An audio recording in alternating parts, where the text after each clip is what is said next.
নমস্কার, দেখছেন কলকাতা টিভি। আপনাদের সঙ্গে এই মুহূর্তে রয়েছে আমি অভিক। শুরু করছি আজ নজরে যে খবর, অর্থাৎ আজ দিনভর যে গুরুত্বপূর্ণ খবরের দিকে আমাদের নজর থাকবে সেই খবরের আপডেট আপনাদের কাছে আমরা পৌঁছে দেব। আমাদের প্রতিনিধিরা তো থাকবেন বিভিন্ন জায়গা থেকে। মূলত কোন কোন খবরের দিকে আজকে আমাদের নজর থাকবে চটজলদি জানিয়ে রাখি আপনাদেরকে। অবশ্যই ডায়মন্ড হারবার অভিষেক বন্দ্যোপাধ্যায়ের লোকসভা কেন্দ্র, এবং সেই লোকসভা কেন্দ্রেই আগামী রবিবার 7 তারিখ সেখানেই অভিষেক বন্দ্যোপাধ্যায়ের কর্মসূচি রয়েছে বার্ধক্য ভাতা প্রদান অনুষ্ঠানে। সেখানে উপস্থিত হবেন তিনি, এবং বহুদিন পর আবার কোনো সভাতে বক্তব্য রাখতে শোনা যাবে অভিষেক বন্দ্যোপাধ্যায়কে। কিন্তু প্রশ্ন হচ্ছে, এই মুহূর্তে শাসক দল তৃণমূলের অন্দরে যে নবীন প্রবীণ দ্বন্দ্ব চলছে, যে বিতর্ক তৈরি হয়েছে নবীন প্রবীণ নিয়ে, সেই নিয়ে নিজের অবস্থান কি এদিনের সভা থেকে স্পষ্ট করবেন অভিষেক বন্দ্যোপাধ্যায়? ঘনিষ্ঠ মহল সূত্রে তিনি কি সেই বিষয়ে কিছু জানিয়েছেন, নাকি শুধুমাত্র বার্ধক্য ভাতার যে অনুষ্ঠান সেই অনুষ্ঠানেই তিনি ব্যস্ত থাকবেন? অবশ্যই এদিকে তো আমাদের নজর থাকবে, সেই খবরের আপডেট আপনাদেরকে দেব। তার পাশাপাশি রবিবারে ডিওয়াইএফআই এর তরফ থেকে মহা সমাবেশ রয়েছে, ব্রিগেডে হতে চলেছে এই সমাবেশ। লোকসভা নির্বাচনের আগে এই সমাবেশকে বিশেষ গুরুত্ব দিয়ে দেখতে চাইছে ডিওয়াইএফআই, এবং আমরা দেখেছিলাম যে ডিওয়াইএফআই নেত্রী মীনাক্ষী মুখোপাধ্যায় তিনি গতকালই গিয়েছিলেন ব্রিগেডে, এবং ডিওয়াইএফআই নেতা নেত্রীরা তারা সেখানে গিয়েছিলেন, ব্রিগেডের মাঠ পরিদর্শন করেন। এবং এই যে লোকসভা নির্বাচন, সেই লোকসভা নির্বাচনের আগে ডিওয়াইএফআই তারা এদিনের সমাবেশ থেকে কি কি বার্তা তুলে ধরে কর্মী সমর্থকদের জন্য, অবশ্যই সেদিকে তো আমাদের নজর থাকবেই। তার পাশাপাশি আরো গুরুত্বপূর্ণ খবর, এই মুহূর্তে তৃণমূলের অন্তর্দ্বন্দ্ব তা কিন্তু বারবার প্রকাশ্যে চলে আসছে। ব্যারাকপুরের সাংসদ বনাম জগদ্দলের বিধায়ক তারা বারবার নিজেদের মধ্যে বিবাদে জড়াচ্ছেন, এবং একে অপরকে প্রত্যক্ষভাবে কখনো বা পরোক্ষভাবে যে ধরনের মন্তব্য করছেন, এবং সেই তির্যক মন্তব্যকে কেন্দ্র করেই কিন্তু রাজনৈতিক মহলে জল্পনা শুরু হয়েছে। কতটা অস্বস্তিতে পড়তে পারে লোকসভা নির্বাচনের আগে শাসক দল তৃণমূল, সেই খবরের দিকেও নজর থাকবে। আমরা সরাসরি এই মুহূর্তে আমরা যাব, আমাদের সঙ্গে এই মুহূর্তে দুজন প্রতিনিধি রয়েছেন। একদিক থেকে শুভঙ্কর রয়েছে আমাদের সঙ্গে, অন্যদিক থেকে দেবাশিস রয়েছে আমাদের সঙ্গে প্রতিনিধি। আমরা প্রথমেই দেবাশিসের কাছে যাই। দেবাশিস, যে বিষয়টা তোমার কাছে জানতে চাইবো, যে আগামী রবিবার ডায়মন্ড হারবার অভিষেক বন্দ্যোপাধ্যায় তার যে লোকসভা কেন্দ্র, সেই লোকসভা কেন্দ্রে বহুদিন পর আবারও কোনো সভাতে বক্তব্য রাখতে শোনা যাবে অভিষেক বন্দ্যোপাধ্যায়কে। কিন্তু প্রশ্ন হচ্ছে যে এই যে নবীন প্রবীণ দ্বন্দ্ব চলছে, সেই নিয়ে কি অভিষেক বন্দ্যোপাধ্যায় তিনি নিজের অবস্থান স্পষ্ট করতে পারেন এই সভা থেকে? ঘনিষ্ঠ মহল সূত্রে কি খবর পাচ্ছ? দেখো, অভিষেক বন্দ্যোপাধ্যায়ের যারা ফলোয়ার্স যারা আছেন, যারা অভিষেক বন্দ্যোপাধ্যায়ের যারা অনুগামী, তারা কিন্তু তারা মনে প্রাণে তারা চাইছেন যে অভিষেক বন্দ্যোপাধ্যায় সেদিন কিছু বলুন। অর্থাৎ তুমি জানো যে আগামী 7 তারিখে পৈলানের যুব সংঘের মাঠে অভিষেক বন্দ্যোপাধ্যায় সেখানে যাবে। কেন তিনি তার আগেই জানিয়েছিলেন যে তার নিজের তহবিল থেকে ওখানে যারা বার্ধক্য ভাতা, যারা সরকারি সুযোগ এখনো পেয়ে ওঠেনি, সম্ভব হয়নি, তাদের তিনি নিজের বার্ধক্য ভাতা দেবেন। এবং সেই মর্মে যখন বলার পরেই কিন্তু অভিষেক বন্দ্যোপাধ্যায় যারা অনুগামী ছিল, তার যে বিধানসভা, তার যে লোকসভা কেন্দ্র, এটা ডায়মন্ড হারবার লোকসভা কেন্দ্রে যে 7টি বিধানসভা কেন্দ্র আছে, প্রত্যেকটি জায়গায় ক্যাম্প করে যারা এ ধরনের যারা সুযোগ সুবিধা পায়নি সেই প্রবীণদের প্রতি তাদের নাম নেওয়া হয়েছে, এবং আগামী 7 তারিখে তাদের প্রতি শ্রদ্ধার্ঘ্য জানাবে। অর্থাৎ তাদের যে প্রাপ্য সে বয়স্ক ভাতা, যা বারবার করে অভিষেক বন্দ্যোপাধ্যায় বলে আসছেন যে কেন্দ্রের যে বঞ্চনা, রাজ্যের প্রতি যে বঞ্চনার লড়াই সে কলকাতার রাজপথ থেকে নিয়ে তিনি পৌঁছে দিয়েছিলেন দিল্লিতে। সেই বঞ্চনা জায়গায় নিজের যে তহবিল, সেই তহবিল থেকে তিনি তাদের আর্থিক যেভাবে সহযোগিতা করবে, এবং তিনি যেটা বলছেন তাদের শ্রদ্ধার্ঘ্য জানাবেন।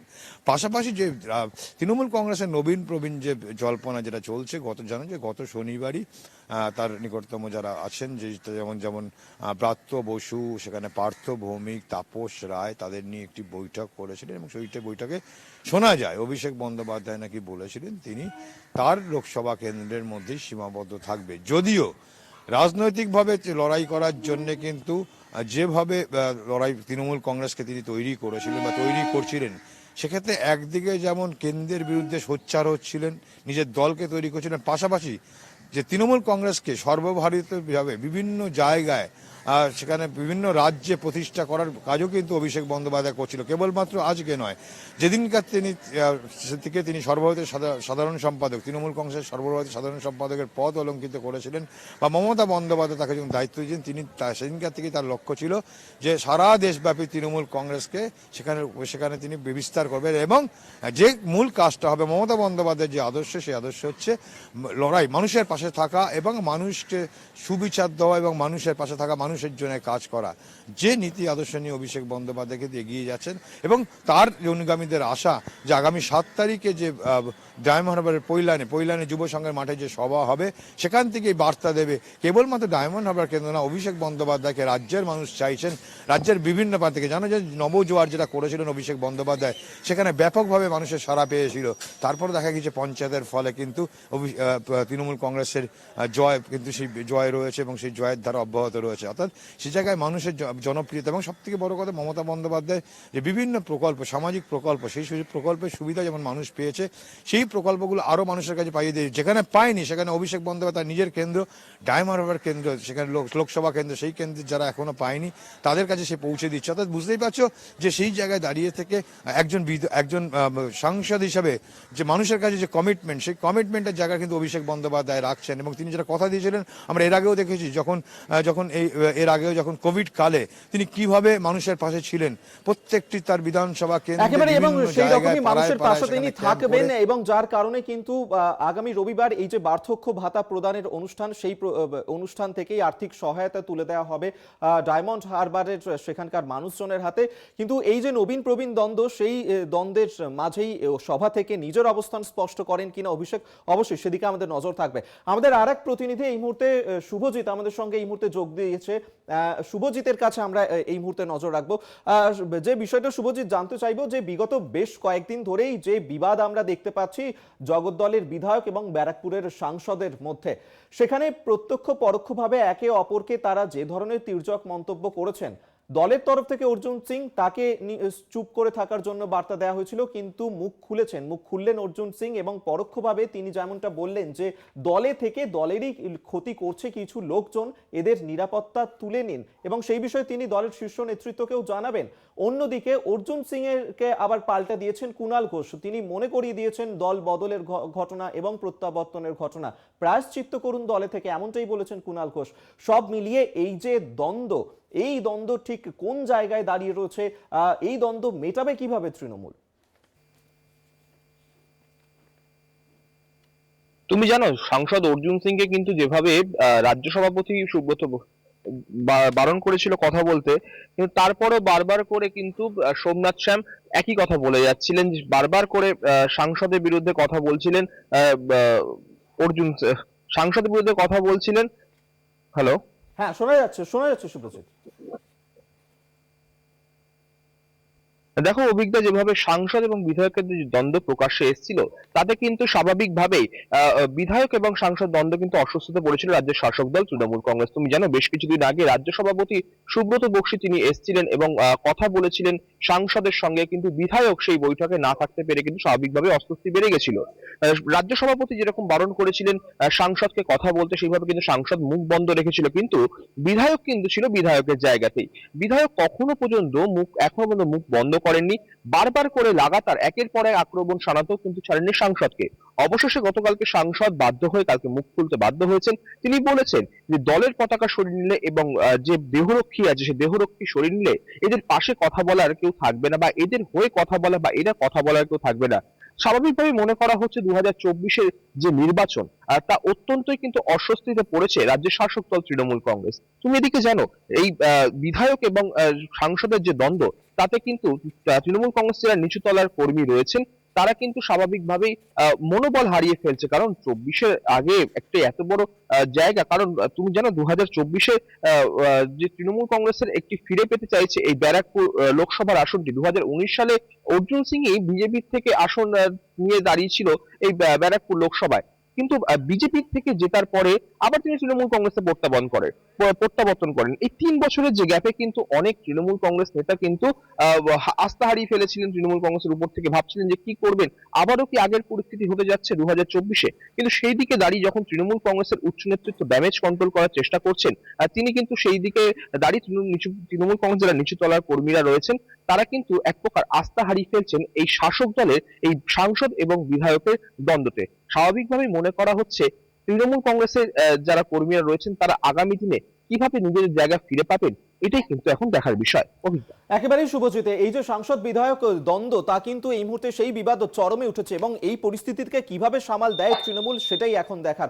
অবশ্যই আমাদের সঙ্গে থাকো শুভজিৎ, শুভঙ্কর এবং দেবাশিস রয়েছে আমাদের সঙ্গে, তিনজনই সঙ্গে থাকো আমাদের। আরো অনেক খবর নিয়ে ফিরছি একটা বিরতির পর, সঙ্গে থাকুন।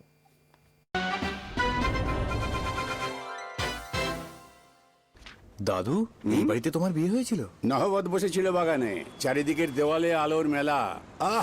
দাদু ভাইও বিয়ে করবে এখানে? অসম্ভব, আমার চাই ডেস্টিনেশন। তাছাড়া 10-15 বছর আগে রং করা এই বাড়ি এতদিনে ভূতের বাড়ি হয়ে গেছে। দাদু, এই বাড়ি তো এখনো তোমার মতোই ঝকমকে ইয়াং। তাহলে এখানেই হোক ডেস্টিনেশন। বার্জার লং লাইফ এর পিউ সিলিকন টেকনোলজি দেয় ধুলো, বৃষ্টি আর ফাঙ্গাস থেকে long lasting protection. Berger long life, বাড়িতে রাখুন আজীবন ঝকমকে আর ইয়াং। টুকরো সুখের এই যে দিন, স্বপ্নকে কাছে পাওয়া, প্রিয় সে আপনজন, সোনালি সোনালি ঘর। রাজা গোল্ডেন মারি বিস্কিট, সোনালি স্বপ্নের স্বাদ চিরন্তন। ঢালাই হোক বা ভিত, এই সিমেন্টেরই হবে জিত। শহর থেকে গ্রাম, নির্মাণে একটাই নাম, রশ্মি সিমেন্ট। এবার নির্মাণ হবে সুপারহিট।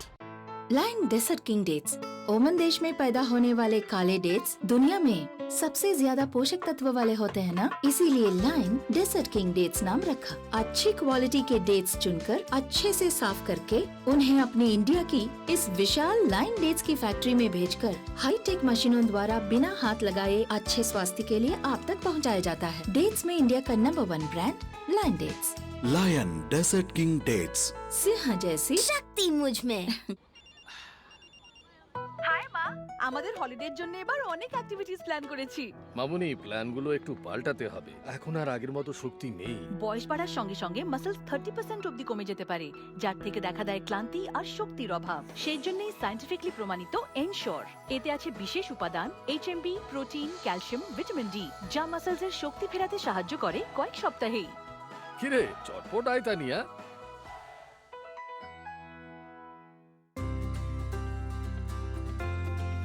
সবার যত স্বপ্ন তার পূরণের দায় মেটাই, সব আশাকেই সফল করি আমার জীবনেটাই।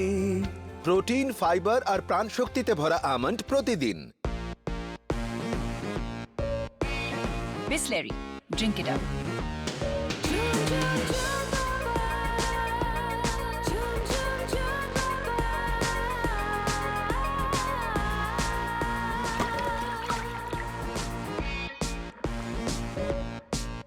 ঢালাই হোক বা ভিত, এই সিমেন্টেরই হবে জিত।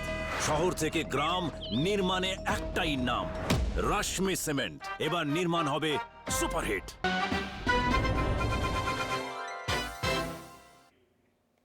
আজ নজরে যে খবর নিয়ে ফিরে এলাম বিরতির পর, আজ এরপর যে খবরের দিকে আমাদের নজর থাকবে, ডিওয়াইএফআই এর রাজ্য জুড়ে ইনসাফ যাত্রা করা হয়েছে এবং সেই ইনসাফ যাত্রার পর মহাসমাবেশ তারা করতে চলেছেন আগামী 7ই জানুয়ারি রবিবার। ব্রিগেডে এই মহাসমাবেশ করা হবে এবং তার আগেই প্রস্তুতি পর্ব ইতিমধ্যেই শুরু হয়ে গেছে। শনিবার মঞ্চ বাঁধার কাজ, কিন্তু তার আগে প্রস্তুতি পর্ব খতিয়ে দেখতে গিয়েছেন মীনাক্ষী মুখোপাধ্যায়রা, সেই খবর দেব আপনাদেরকে। তার পাশাপাশি আমরা কোচবিহারের দিনহাটাতে যে ঘটনা দেখেছি, সেখানে যে দলবদলের ঘটনা, কেন্দ্রীয় প্রতিমন্ত্রী নিশীথ প্রামাণিক তার দুই দাদা তারা যেভাবে দলবদল করেছেন, তৃণমূলে যোগদান করেছেন, সেই খবরেরও আপডেট আপনাদেরকে আমরা দেব। তবে আমরা এই মুহূর্তে সরাসরি ব্রিগেডের দিকে নজর রাখি। ব্রিগেডে এই মুহূর্তে সরাসরি আমাদের সঙ্গে রয়েছেন আমাদের প্রতিনিধি শুভঙ্কর। শুভঙ্কর, আগামী 7ই জানুয়ারি ব্রিগেডে ডিওয়াইএফআই এর মহাসমাবেশ, গতকালই প্রস্তুতি পর্ব খতিয়ে দেখতে গিয়েছিলেন ডিওয়াইএফআই এর নেতা নেত্রীরা। এই যে মহাসমাবেশ 24-এর নির্বাচনের আগে কতটা গুরুত্ব দিয়ে দেখতে চাইছে ডিওয়াইএফআই? দেখো, ডিওয়াইএফআই অবশ্যই এই সমাবেশকে গুরুত্ব দিয়ে দেখতে চাইছে এবং গত বছরের 3রা নভেম্বর থেকে ইনসাফ যাত্রার মধ্যে দিয়ে তারা কিন্তু তাদের যে কর্মসূচি সেটি শুরু করেছিল এবং কোচবিহার থেকে সুদূর কোচবিহার থেকে তাদের যে ইনসাফ যাত্রা সেই ইনসাফ যাত্রা একেবারে যেসব জেলাগুলোকে অতিক্রম করেছে সেই জেলাগুলোকে অতিক্রম করার সঙ্গে সঙ্গে সেখানে মানুষের সঙ্গে কথা বলা, তাদের বাড়িতে যাওয়া, একাধিক কর্মসূচি তারা গ্রহণ করেছে, বিভিন্ন জায়গায় তারা সভা করেছেন এবং আগামী 7ই জানুয়ারি এই ব্রিগেড প্যারেড গ্রাউন্ডেই কিন্তু যে ইনসাফ যাত্রা সমাপ্তি এবং সেই সঙ্গে ডিওয়াইএফআই এর যে মহাসমাবেশ কর্মসূচি সেটি রয়েছে। গতকাল আমরা মীনাক্ষী মুখোপাধ্যায় ডিওয়াইএফআই এর যিনি সাধারণ সম্পাদক তিনি মাঠ পরিদর্শন করেছেন। আজ সকালে মোহাম্মদ সেলিম তিনি ভোরের দিকে এসেছিলেন, মাঠ পরিদর্শন করে গিয়েছেন। স্বাভাবিকভাবে 2024-এর আগে তারা কিন্তু বার্তা দিতে চাইছে, যদিও আমরা দেখেছিলাম যে শেষ যে ডিওয়াইএফআই এর সমাবেশ সেটি কিন্তু ব্রিগেডে 2008 সালে হয়েছিল, যে সময় কিন্তু বামেরা ক্ষমতায় ছিল রাজ্যে। তারপর আর বড় করে ব্রিগেডে অন্তত পক্ষে ডিওয়াইএফআই এর কোনো সমাবেশ হয়নি। তারপর এত বছর পর ব্রিগেডে আবার সমাবেশ করতে চলেছে ডিওয়াইএফআই। কিন্তু এই যে কোচবিহার থেকে বিভিন্ন জায়গায় বেশিরভাগ জায়গাতেই কিন্তু বামেরা তাদের যে ফলাফল তা কিন্তু একেবারে শূন্যে গিয়ে ঠেকেছে। সেইখানে দাঁড়িয়ে আদতেও এই ধরনের সমাবেশ সাধারণ মানুষের মধ্যে কতটা অন্তত পক্ষে তাদেরকে উজাগর করে, বামেদের ক্ষেত্রে বামেদের যে কর্মসূচিগুলো রয়েছে সেগুলোর ক্ষেত্রে যে প্রতিশ্রুতিগুলো রয়েছে তারা 2024-কে অবশ্যই মাথায় রাখছেন, 2024-এর যে লোকসভা নির্বাচন। কিন্তু সেই সঙ্গে সঙ্গে এটাও ভুললে চলবে না যে তাদের এই মহাসমাবেশকে কিন্তু বিরোধীরা বিশেষ করে কংগ্রেস বা সেইখানে তুমি তৃণমূল বলো না কেন, কেননা কুণাল ঘোষকে আমরা দেখেছি তিনি কিন্তু এই ধরনের সমাবেশকে আমল দিতে একেবারেই নারাজ। তিনি জানিয়েছেন যে বামেদের এসব করে কোনো লাভ নেই, স্বাভাবিকভাবে নিজেরাই এই মুহূর্তে মতান্তরে ভুগছেন। সেখানে কোনো জায়গায় দেখা যাচ্ছে সেলিমপন্থী, কোথাও সুজনপন্থী মানুষের ভিড় জমে গিয়েছে। স্বাভাবিকভাবেই মানুষকে একাট্টা করার কাজটা তৃণমূলই করে, মানুষের পাশে থাকার কাজটি তৃণমূল করে। সেইখানে দাঁড়িয়ে আদতে ব্রিগেড সমাবেশ হবে রাজনৈতিক দলের একটি কর্মসূচি, সেটাতে তৃণমূল সেভাবে আমল দিতে চাইছে না। তবে 24-এর যে লোকসভা নির্বাচন সেই লোকসভা নির্বাচনকে পাখিচোখ করে যে বামেরা এগোচ্ছে, বিশেষ করে ডিওয়াইএফআই তাদের যে যুব সংগঠন বামেদের, সেইখানে দাঁড়িয়ে এই যে 2008-এর শেষ ব্রিগেড সমাবেশ হয়েছিল সেইখানেও কিন্তু আমরা দেখেছিলাম খুব একটা দাগ সেই সময় কাটতে পারেনি সেই সমাবেশ। তখন থেকে কিন্তু আস্তে আস্তে হাওয়া ঘুরতে শুরু করেছিল বা তার আগের থেকেই হাওয়া ঘুরতে শুরু করেছিল। এইখানে দাঁড়িয়ে স্বাভাবিকভাবে এত বছর পর 2008-এর পর 2023 সময়টা কিন্তু নেহাত কম নয়, মাফ করবে 2024 নেহাত কম নয়। ফলত 3রা নভেম্বর থেকে যে ইনসাফ যাত্রা বামেরা বিশেষ করে ডিওয়াইএফআই শুরু করেছিল মীনাক্ষী মুখোপাধ্যায়ের নেতৃত্বে, সেই ইনসাফ যাত্রা কিন্তু তার শেষ হবে বা সমাপ্তি হবে এই ব্রিগেড প্যারেড গ্রাউন্ডে। এবং এবছর কিন্তু আমরা জানতে পেরেছি যে ভিক্টোরিয়ার দিকে সভামঞ্চের যে মুখ সেটি থাকছে না, সেটি কিন্তু একেবারে থাকবে ঠিক তার উল্টো দিকে, সভামঞ্চের যেদিক করে আমি দাঁড়িয়ে রয়েছে সেদিকে। এবং স্বাভাবিকভাবেই গতকালও এক দফা রেকি করে গিয়েছে ডিওয়াইএফআই এর নেতৃত্বরা, মীনাক্ষী মুখোপাধ্যায় সহ অন্যান্যরাও ছিলেন। এবং অন্যান্য ক্ষেত্রে আজকে সকালবেলাও দেখেছি মোহাম্মদ সেলিম তিনি আজ ভোরের দিকে তিনি এসেছিলেন, তিনি এই প্যারেড গ্রাউন্ড পরিদর্শন করে গিয়েছেন। শনিবার মঞ্চ বাঁধার কাজ রয়েছে। সেইখানে দাঁড়িয়ে 2024-এর আগে বামেদের বিশেষ করে কর্মী সমর্থকদের উজ্জীবিত করতে এবং সাধারণ মানুষ, কেননা মীনাক্ষী মুখোপাধ্যায় বলছেন যে এখানে ব্যাপক সমাগম ঘটবে এবং সাধারণ খেটে খাওয়া মানুষ, দিন মজুর থেকে শুরু করে শ্রমিক শ্রেণী তাদের সমাবেশ এখানে হবে, তারা ভিড় জমাবে। ফলত আদতেও দলের কর্মী সমর্থকদের কি বার্তা বা তাদের উজ্জীবিত করতে কি ধরনের বার্তা এখান থেকে একেবারে শুভঙ্কর ঠিক কি বার্তা দিতে চলেছে ডিওয়াইএফআই এর সমাবেশ থেকে অবশ্যই নজর থাকবে এবং কিভাবে তারা উজ্জীবিত করে তাদের কর্মী সমর্থকদেরকে, মানুষজনদেরকে, অবশ্যই সেদিকেও নজর থাকবে। শুভঙ্কর এই মুহূর্তে আমাদের সঙ্গে ছিল, আপাতত ধন্যবাদ শুভঙ্কর তোমাকে। এখন সময় আরো একটা বিরতির পর ফিরছি, সঙ্গে থাকুন। ফিরে এলাম বিরতির পর। আজ দিনভর যে খবরের দিকে আমাদের নজর থাকছে সেই খবরের আপডেট তো আপনাদের সামনে আমরা তুলে ধরছি এবং অবশ্যই কোচবিহারের দিনহাটাতে সেখানে যেভাবে দলবদলের ঘটনা ঘটেছিল এবং সেই দলবদলের ঘটনাতেও কেন্দ্রীয় প্রতিমন্ত্রী নিশীথ প্রামাণিক এবং সেই নিশীথ প্রামাণিকের দুই ভাই তারা যেভাবে দলবদল করেছিল এবং তা নিয়েও এই মুহূর্তে বিতর্ক তৈরি হয়েছে।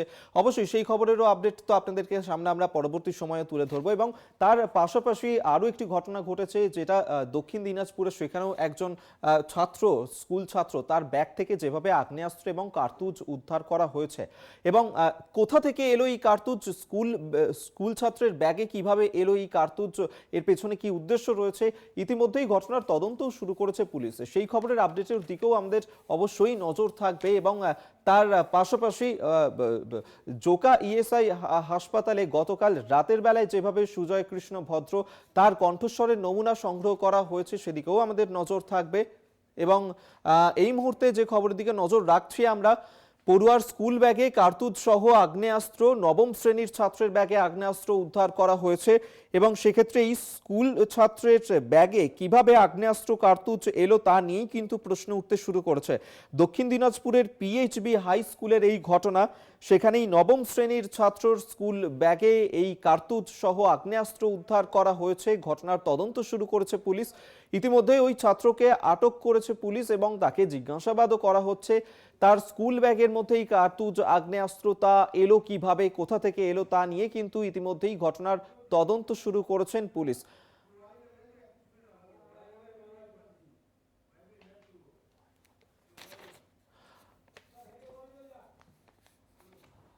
আমরা এই নিয়েই কথা বলবো। ধ্রুবজ্যোতি মহন্ত এই মুহূর্তে আমাদের সঙ্গে রয়েছেন, প্রতিনিধি ধ্রুবজ্যোতি।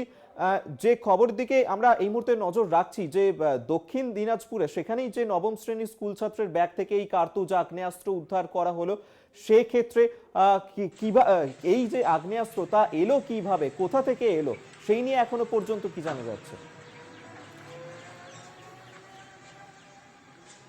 একেবারেই দেখো, তোমাকে জানিয়ে রাখি দক্ষিণ দিনাজপুর জেলার বংশীহারি ব্লকের পাথরঘাটা এলাকায় যে ঘটনাটি ঘটেছে, গতকাল কিন্তু বিদ্যালয়ে একটি নবম শ্রেণীর ছাত্র কিন্তু এসেছিল, তার ব্যাগ থেকে কিন্তু কার্তুজ সহ দেশি রিভলভার উদ্ধার হয়েছে। এই ঘটনা জানাজানি হতে কিন্তু দক্ষিণ দিনাজপুর জেলা জুড়ে চাঞ্চল্য ছড়িয়েছে। তোমাকে জানিয়ে রাখবো, এই ঘটনার পর থেকে কিন্তু বিদ্যালয়ের যে ছাত্রছাত্রীরা রয়েছে, অন্যান্য ক্লাসের বা অভিভাবকেরা কিন্তু যথেষ্ট আতঙ্কিত। তারা কিন্তু তাদের ছাত্রছাত্রীদের বা তাদের ছাত্রছাত্রীদের কিন্তু বিদ্যালয়ে পাঠাচ্ছেন না। এই ঘটনার পর থেকে কিন্তু তারা আতঙ্কিত।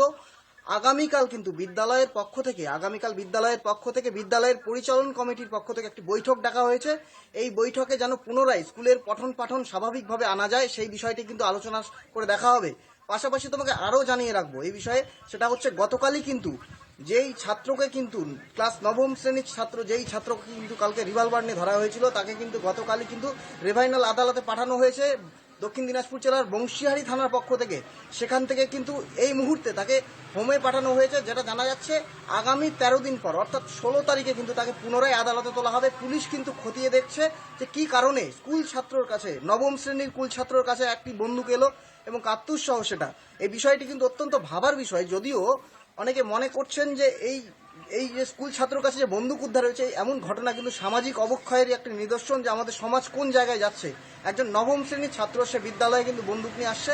পাশাপাশি পুলিশি তদন্তে যেটা উঠে এসেছে, পুলিশ যেটা প্রাথমিকভাবে মনে করছে, সেরকম ধরনের বড় কোনো নাশকতার উদ্দেশ্যে কিন্তু ওই ছাত্র কিন্তু বন্দুক নিয়ে স্কুলে আসেনি। সে যেটা করেছিল সেটা কিন্তু সম্ভবত শখের বশে কিন্তু কোথাও থেকে সে বন্দুক জোগাড় করেছিল, যদিও বেআইনি কাজ সে করেছে। এবং কোথা থেকে এই বন্দুক এলো সম্পূর্ণ বিষয় কিন্তু দক্ষিণ দিনাজপুর জেলা পুলিশ এবং বংশীহারি থানার পক্ষ থেকে খতিয়ে দেখা হচ্ছে। ধ্রুবজ্যোতি, এই যে স্কুল ছাত্র যাকে এই মুহূর্তে আটক করেছে পুলিশ, যার ব্যাগ থেকে এই ধরনের কার্তুজ আগ্নেয়াস্ত্র পাওয়া গেছে, সেই স্কুল ছাত্রের পরিবার তারা কি এই বিষয়ে কিছু জানতে পেরেছেন যে তাদের ছেলে কোন বিষয়ে জড়িত ছিল, কিভাবে এলো, তারা কি এই বিষয়ে কিছু আগে থেকে জানতে পেরেছিলেন? একেবারে তোমাকে জানিয়ে রাখবো, এই ঘটনার পর থেকে কিন্তু আমরা কিন্তু এলাকার মানুষজনের সাথে কথা বলেছিলাম। এলাকার মানুষজন যেটা বলেছে, ওই ছাত্রের কিন্তু বিগত দিনে কোনো রকম ক্রাইম অ্যাক্টিভিটি বা তার নামে কোনো রকম মামলা মোকদ্দমা কোনো ক্রিমিনাল অ্যাক্টিভিটির সাথে কিন্তু তিনি যুক্ত নয়, বা আগে থেকেও কিন্তু তার এরকম কোনো ঘটনার সাথে সে জড়িত এমন কিন্তু এলাকা সূত্রে জানা যায়নি। খুব সাধারণ ছেলে ছিল, এলাকাবাসীরা যেটা জানাচ্ছেন, সাধারণ 8-10টা ছেলের মতো কিন্তু এলাকায় ঘোরাঘুরি করতো। কিন্তু সেই ছেলের কাছে কিভাবে বন্দুক এলো এবং তার কাছে সেই রিভলভার সমেত, তার কাছে রিভলভারের যে কার্তুজ তা উদ্ধার হলো, এই বিষয়টি নিয়ে কিন্তু সম্পূর্ণ এলাকাবাসী ধন্দে পড়েছে। স্থানীয় বাসিন্দারা যেটা চাইছেন, পুলিশ বিষয়টির পূর্ণাঙ্গ তদন্ত করুক, পাশাপাশি এই ঘটনার সাথে আর কে কে জড়িত সম্পূর্ণ বিষয়টি সামনে আনা হোক পুলিশের পক্ষ থেকে। একেবারে ধ্রুবজ্যোতি, অবশ্যই এদিকে আমাদের নজর থাকবে। ধ্রুবজ্যোতি, আপাতত ধন্যবাদ সঙ্গে থাকার জন্য। এবং যে খবরের দিকে আমরা এই মুহূর্তে নজর রেখেছিলাম যে দক্ষিণ দিনাজপুরে সেখানে এক নবম শ্রেণীর স্কুল ছাত্র তার স্কুলের ব্যাগ থেকে যেভাবে কার্তুজ উদ্ধার করা হয়েছে সেই নিয়ে ইতিমধ্যেই কিন্তু আটক করা হচ্ছে।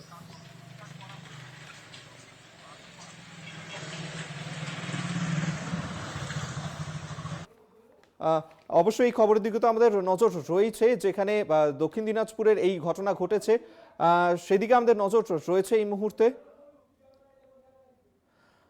সেক্ষেত্রে সেই ছবি এই মুহূর্তে দেখাচ্ছি আপনাদেরকে দক্ষিণ দিনাজপুরের পিএইচভি হাই স্কুলে। সেখানেই নাবালককে আটক করেছে পুলিশ। তার স্কুল ব্যাগ থেকে কার্তুজ উদ্ধার করা হয়েছে, আগ্নেয়াস্ত্র উদ্ধার করা হয়েছে।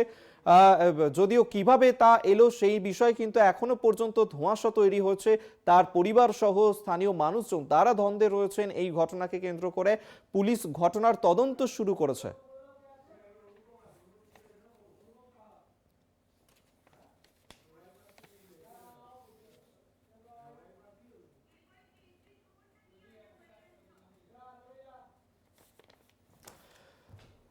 এই মুহূর্তে যে খবরের দিকে আমরা এরপর নজর রাখবো কোচবিহারের দিনহাটাতে। সেখানেই যেভাবে কেন্দ্রীয় প্রতিমন্ত্রী নিশীথ প্রামাণিক তার দুই দাদা তারা দলবদল করেছেন, তৃণমূলে যোগদান করেছেন এবং তৃণমূলে যোগদান করার পরেই এই বিতর্ক তৈরি হয়েছে। আমরা এই নিয়েই কথা বলবো। অনুপম রয়েছে আমাদের সঙ্গে। অনুপম, যেভাবে নিশীথ প্রামাণিকের দুই দাদা তারা দলবদল করলেন, তৃণমূলে যোগদান করেছেন, কি কারণে তাদের এই দলবদল এখনো পর্যন্ত কি জানা যাচ্ছে?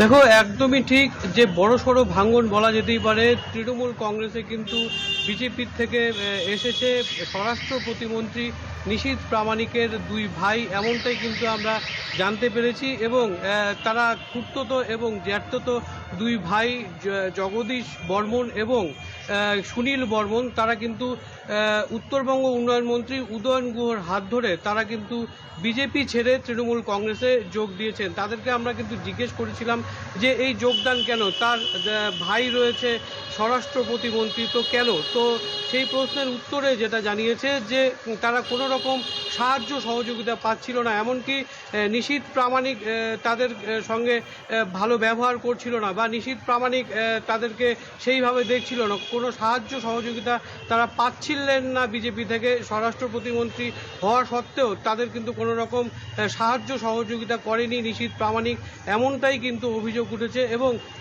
যেটা আমরা জানতে পেরেছি যে তাদের দাবি যে নিশীথ প্রামাণিক তাদের ভাই হন এবং তারা কিন্তু তৃণমূল কংগ্রেসে যোগ দিয়েছেন। যদিও বিজেপির তরফ থেকে আমরা যেটা জেনেছি যে দিনহাটা এবং সিতাই বিধানসভায় বিভিন্ন এলাকায় কিন্তু বিজেপিতে প্রচুর তৃণমূল কংগ্রেসের কর্মী সমর্থক যোগ দিয়েছেন। তবে এই যে তারা গতকাল যোগ দিয়েছেন সেটা কতটা সত্যতা রয়েছে তা নিয়ে কিন্তু প্রশ্ন তুলেছেন। পাশাপাশি নিশীথ প্রামাণিকের আত্মীয় কিনা তারা, সে নিয়েও কিন্তু বিজেপির তরফ থেকে প্রশ্ন তোলা হয়েছে। তবে বলা যেতেই পারে যে সামনে লোকসভা নির্বাচনের আগে এই নিশীথ প্রামাণিকের দুই আত্মীয় তৃণমূল কংগ্রেসে যোগ দেওয়ায় অনেকটাই কিন্তু বাজে অবস্থায় রয়েছে বিজেপি, এমনটাই কিন্তু বলা যেতেই পারে। একেবারে এদিকে আমাদের নজর থাকবে। অনুপম, আপাতত ধন্যবাদ তোমাকে। অনুপম এতক্ষণ সরাসরি আমাদের সঙ্গে ছিলেন, প্রতিনিধি এই খবরের আপডেট আপনাদের কাছে দিচ্ছিলেন। আজ নজরে যে খবর আমরা এখানেই শেষ করছি। অন্যান্য খবর নিয়ে ফিরছি বিরতির পর, সঙ্গে থাকুন।